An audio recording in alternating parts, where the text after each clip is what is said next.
the Honorable Prime Minister has given us a history of countries.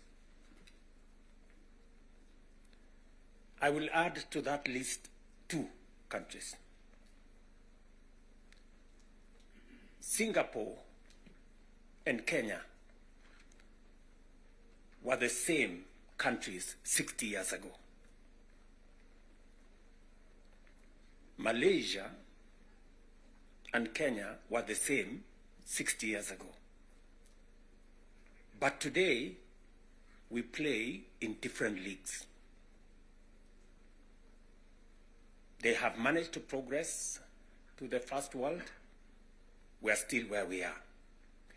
The difference between what Singapore has become and what we are is leadership.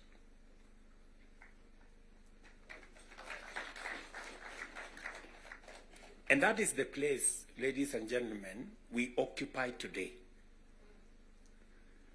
So that you understand the importance, the sacred position you hold as a leader. Sometimes people want to ask, how do people who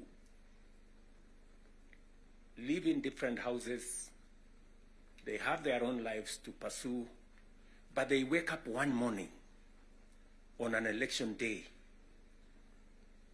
and they go one after the other to 10,000, to 20,000, to 50,000 and elect you? You are not special. But it is a moment that God has given us as leaders. And therefore, we must do whatever we are doing, knowing very well that we have a heavy, almost sacred responsibility to the people we lead and to the nation of Kenya.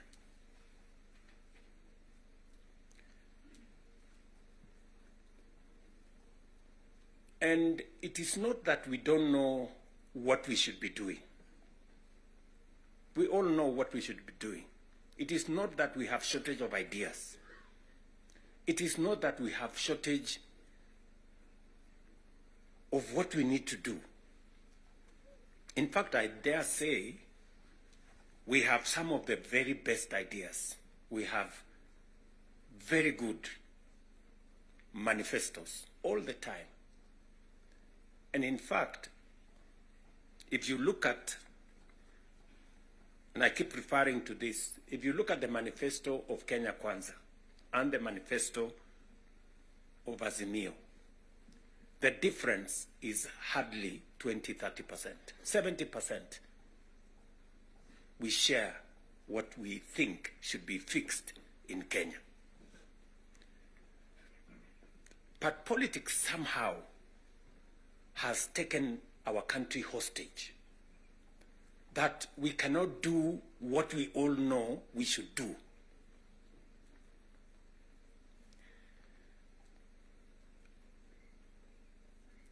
I have said that the difficulties that I face today as a president in Kenya are self-imposed. You know, I imposed on myself all these difficulties. Implementing the new funding model, implementing SHA, implementing housing, doing all those things. If I hadn't done any of those, I would be a very popular person, and but the country would not have moved anywhere. I am confident that if Raila had become president, he would be doing what I'm doing. Yes. He would be implementing SHA. He would be implementing housing. He would be doing reform in the education. He would be doing reform in agriculture. I know that for a fact because I have been in his school of leadership. That's the correct position. And he would be as unpopular or as he'd be having the same difficulties that I have today. But these are necessary for Kenya to change. Friends, We cannot change the country otherwise. And that is why he has the courage to stand here and tell you, let us stop the extortion. Yes. Very few leaders can stand here and tell you to stop the extortion that's going on in Parliament. I'm telling you the truth. Very few leaders. Because we like making peace with mediocrity. Oh, and they're trying to explain things that we shouldn't be explaining. Now let me ask you, friends, we are all friends here. Yeah, we are one team, or so I guess. This fellow who is called chairman of welfare in committees, what is their job? What is their job? Extortion, that's it. And that is what Prime Minister is saying.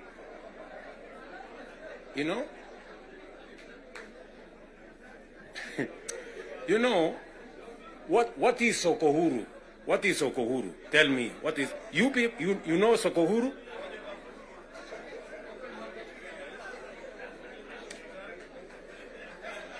So, let me tell you. No, you see, and this is the same problem that we face. This is the same problem that we face. Because, look, for example,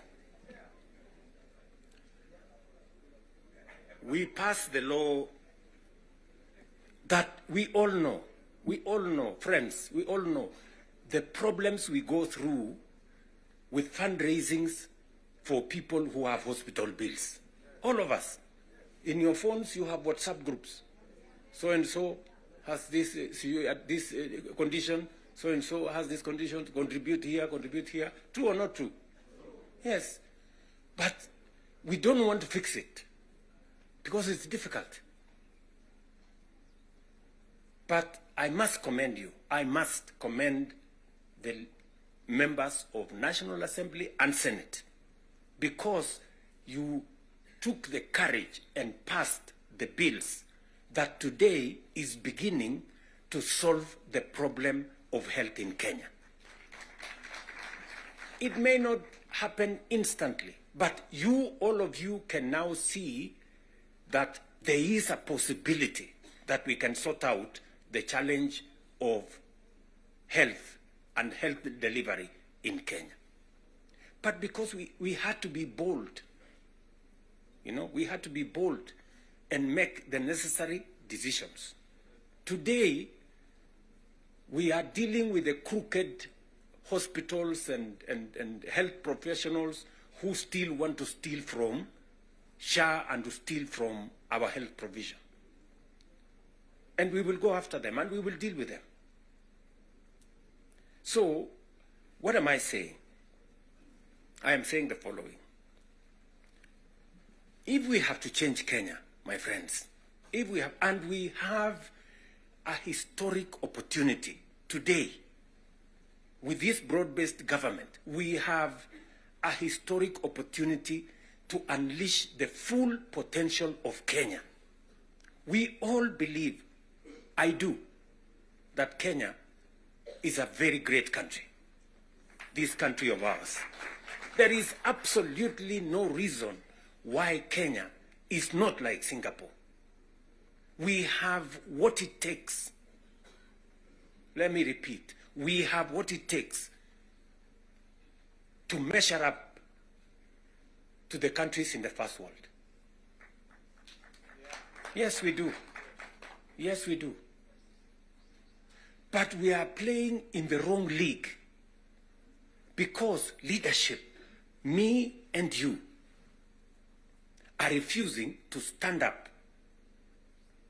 to what this country needs. I really want to persuade you guys. I really want to persuade you friends. Yeah? This is not about William Ruto. I am here today, I will not be there tomorrow. This is not about Raila Odinga. Right? It's about the country called Kenya, where today we have the privilege to be the leaders, to be the decision makers, to decide which way Kenya. It is us who are seated here. It is us. And we have the historic opportunity to make this country what we have always wanted it to be, but it has not been. As I have said, the same way Raila Odinga can stand here and tell you we must stop the wrongs, I have also said that I am ready to pay whatever price to make this country change. Yes, we must change this nation, and we can do it. Look, housing was part of our conversation for the last 30 years. Yes, we've always talked about housing and how important it is and how it is going to create jobs, how it is going to stop land fragmentation, how it's going to allow us to produce, to save land that is meant for food, how we are going to have decent housing, how we are going to reduce on slums, how we are going to have decent livelihoods. We've always said that. The Right Honorable Raila Odinga tried with the first slum upgrading projects. We started there. The housing levy, go and read the Azimio Manifesto. Read the Kenya Kwanza Manifesto. It is there. It is there in both manifestos. We now are seated here and we have the opportunity to implement what was in the Azimio Manifesto and what was in the Kenya Kwanza Manifesto. Friends, why don't we just do it? Why don't we just do it? We will do it? Yes. Let us just hold out and look. You can see for yourselves how transformational it is. Today, using the housing levy, we are not only doing housing, we are doing markets, we are doing hostels. And I promise you, what you see in Mukuru, what you see in Kisumu, because I have been there with Baba here, what you see in Eldoret, what you see in Nakuru, what you see in Kiambu here, what you see in almost every part of Kenya, is just housing implemented for 2 years. And you can already see the kind of impact it is having, the number of jobs it is creating, the way it is bringing change in our towns and cities. Friends, if we were to do this for 10 years, if we were to do this for 20 years, and this is a project that has been delayed, we are supposed to have done this 30 years ago. Tell me, if housing was implemented 30 years ago, how Kenya would be looking today. We wouldn't be different from Singapore. We may have started late, but we now have a chance to do it. I want to ask you, I want to request you for us to come together. And we are not coming together so that any one of us can get anything. We are coming together so that we can transform this country. And it is possible in our lifetime to change Kenya. In our lifetime. We now have maybe 350,000 young people working in that space. We could double that to 700 in the next 2-3 months. We could scale up that to 1 million by next year. And we can energize the transformation of our country. That is why we are sitting here. That is why Baba and I have called this PG. Baba has told you we are here for Kenya. I am buttressing what he is saying by telling you what we can achieve together. What we can do in our agricultural transformation if it was not for the broad-based, for example, we wouldn't have had the kind of change that is required in our sugar sector. And I want to tell you, watch this space. In just 2 or maximum 3 years, Kenya will be a net exporter of sugar. Just 2 or 3 years. This country, which perennially we have been looking for safeguards from COMESA. Every year, we are looking for safeguards from COMESA. We are spending public money to go and pay for sugar, to go and pay for farmers, to go and pay for workers who don't work for government, just because we couldn't bite the bullet and tell the crooks there to get out. Now we have told them to leave. And I want to promise you, I want you to hold me to it. We are going to change the sugar sector. We are going to change the coffee sector. You have already seen what is going on in coffee. There is still a little bit of pushback, but we will deal with it. And on and on and on, and we can transform our whole agricultural sector. Just the little interventions that we have done standing together. You people in Parliament making sure that we are subsidizing production. And I must commend, Parliament has always provided money for us to support the production of the country, either through fertilizer or seeds or other interventions when we have brought it to Parliament. So you're part of the making of the history of our nation. Just imagine we have reduced the imports of maize, for example, by 70%.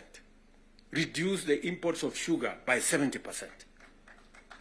And we can make that progress if we are focused on where we want to go. And that is the reason why we have to make the decisions that we have made work. It is the reason why Baba and I have appointed Agnes Zani and her team, so that what brought us together, we don't forget. The 10-point agenda that we have signed buttresses what is actually in our manifestos.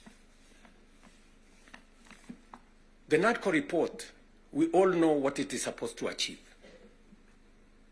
And if we stand together, we can achieve all the legislation that is recommended by the NADCO report. Parliament has what it takes, to do this. For Kenya, we can do it. And I want to persuade this PG to work with us and for all of us to be committed to this exercise. Protecting devolution. There is need for us as a nation to distinguish between governance and devolution. The governor is not devolution. The governor is a person.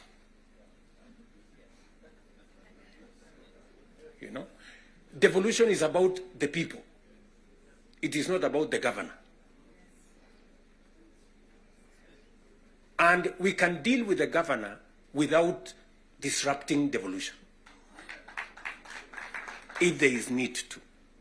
But what is sacrosanct, what is constitutional, is that we must get local people, development, to be at a local level as much as is practically possible.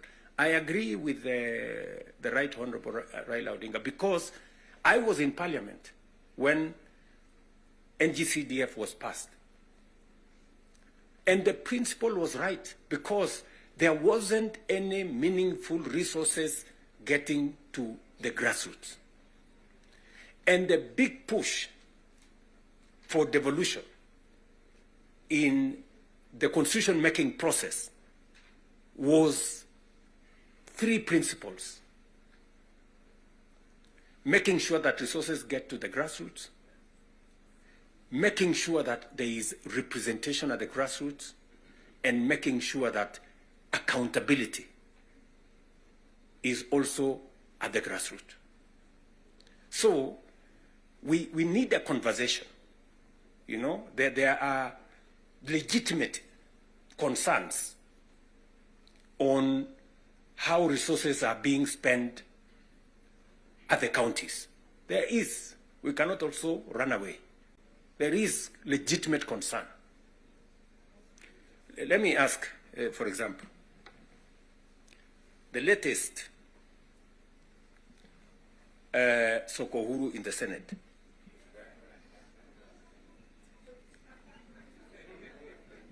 Because you have to accept, you know, by virtue of the position I hold today, I am a consumer of raw intelligence. I know what's going on. Where does somebody find 150 million? Where? Eh?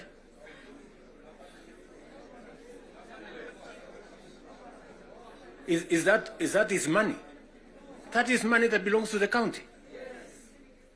Is that correct or not correct? Yes. Let me ask you, members of parliament who are seated here. Do you, for example, know, do you, for example, know that a few members of your committee collected 10 million shillings so that you could pass that law on anti-money laundering? Did you get the money? No.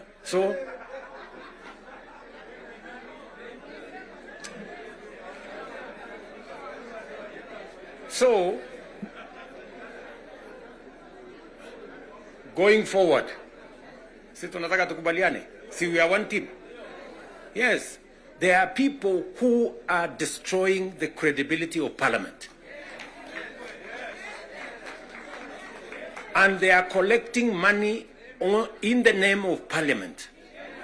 And some of the time, or most of the time, that money never gets to Parliament, it gets to a few people. We are not going to shame them. We are going to arrest them. Yes.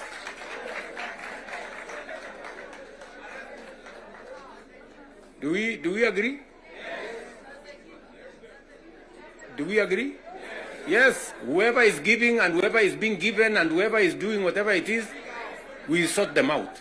Because the reality, friends, the reality is that there is a problem. And we all know here, tukitaka tu kusema ukweli, there is a problem. And unless we sort it out, we are going to destroy our nation. We are going to destroy this nation unless we sort it out. And we must be as candid to ourselves here as we are candid in implementing what is transformational for Kenya. Tunaelewana?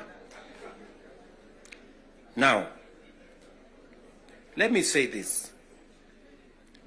We must make sure that we get resources to the grassroots, but we also must make sure that the resources that get to the grassroots is used for the people, not other ways. And so we must do for the national government as well. In our 10-point agenda, we have discussed about the young people of our nation and how we need to protect their livelihoods. I want to ask the leadership seated here today, members, I want to persuade you. We have a robust program. We have, I think, close to 8 or 9 different programs targeting our young people and how we can meaningfully engage them in employment and other interventions that benefit the young people of our nation. I will say this. We spend close to 650 billion shillings every year in education, making sure that our young people go through primary school, ECD, primary school, junior school, secondary school, TVETs, and universities. We must equally have clarity in how these 650 billion shillings we spend every year, at the end of the day, how do we recover that money? By making sure that our young people become a resource for the development of our nation instead of being a problem to our nation. We must do that. And there are 6, 7 interventions that have gone through Parliament. Housing is one of them.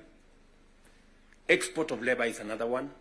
Digital jobs, and every member of Parliament here, especially of the National Assembly, you have resources to do ICT hubs. I remember discussing with Sirma there, chairman of NGCDF. I remember discussing with Kiarie, the chairman of ICT. And if there are any issues that concern, sometimes maybe we have a problem with resources, Mbadi is here. He knows that if there are resources that needs to be made available, it's for us to provide interventions for young people to get an opportunity to work. You know very well that we can create hundreds of thousands of jobs in the digital space. You are aware of what we are doing in Nyota.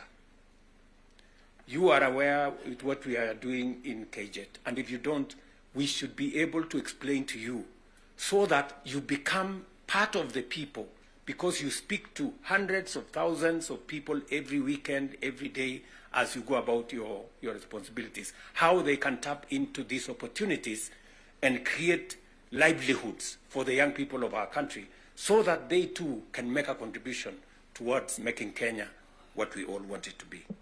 And I can continue, and I can continue on all the other aspects that we have worked on. We agreed that we must have a conversation on national debt because it has the potential to threaten our development. It is the reason why my good friend Mbadi and I have been in many different places, and we have done the most that we could to contain the issue of debt. We have gone out of our way to look for alternative sources of funding so that we don't always go to borrow. We have gone the route of securitization. We've gone the route of private-public partnerships. You know very well that we will be starting the construction of the road all the way to Mau Summit from here, Ironi. We are not going to be spending any debt money from government. The road is going to be built on private-public partnership. You know very well that we are going to begin the railway going all the way from Naivasha to Kisumu all the way to Malaba. We are not going to be spending money from debt like we did with the first section of the railway. We are going to be using public-private partnership to do that road. And many others that we have, we are thinking outside the box so that we can craft alternative mechanisms of delivering on public infrastructure or public goods without necessarily endangering the country with national debt. So we are working at it. It is part of the recommendation of the 10-point agenda that we must deal with. And we are seized with that matter. We will be giving, Mbadi and company will be giving a report to Zani's committee on what practical steps are we making to respond to the issues in the 10-point agenda. What are we doing about the young people? We will be able to tell Zani and the PG should be there to monitor what we are doing so that we not only do it for us, but we also do it for the people that we represent. And finally, because I do not want to to belabor the point. I said we have a historic opportunity. It is not always that protagonists come together to look at the greater interests of the country. But God has given us this opportunity. And I must commend Baba here, because very few leaders have the courage and the mettle to withstand criticism and stand for the nation. Very few people.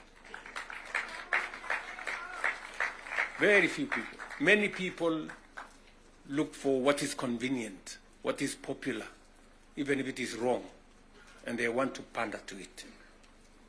But when a nation's destiny is at stake, you need statesmen, you need people who have the courage to put Kenya first and everything else secondary. So, what am I saying in conclusion? I am saying Zani and team have a job to do. They will be briefing Right Honorable Raila Odinga and myself on what needs to be done. We will be able then to guide what will be happening, what the executive need to do, what the legislature, the role the legislature need to play, and the role others may need to play. And as we do that, we will need another opportunity to be granular. Today was the first occasion for us to deal with this. But down the road, we need to bring the members of the executive, at least the ministers, to come so that we can have a meeting of minds between the executive and the legislature on matters that are of national importance. Further down the road, we may need that engagement. Maybe not in a sitting like this. Maybe we can organize a retreat for 2 or 3 days so that the questions I see members of parliament asking on some of the programs, we can fully understand the import of the programs we are running, what they are meant to achieve, the transformation that is supposed to happen, and how we position ourselves to make sure that we provide the push necessary for that transformation to happen. Again, focusing on the greater picture, the bigger picture of our nation. So, ladies and gentlemen, I want to say thank you very much for coming for this session. I know we will listen to you by way of feedback on some of the things that you want us to respond to. We are here because we are one team and we want to succeed together. And we want to make sure that none of us is left behind. Are we together? So, mimi nimesema asante sana. If there are any questions directed to me, I will be willing and ready to answer.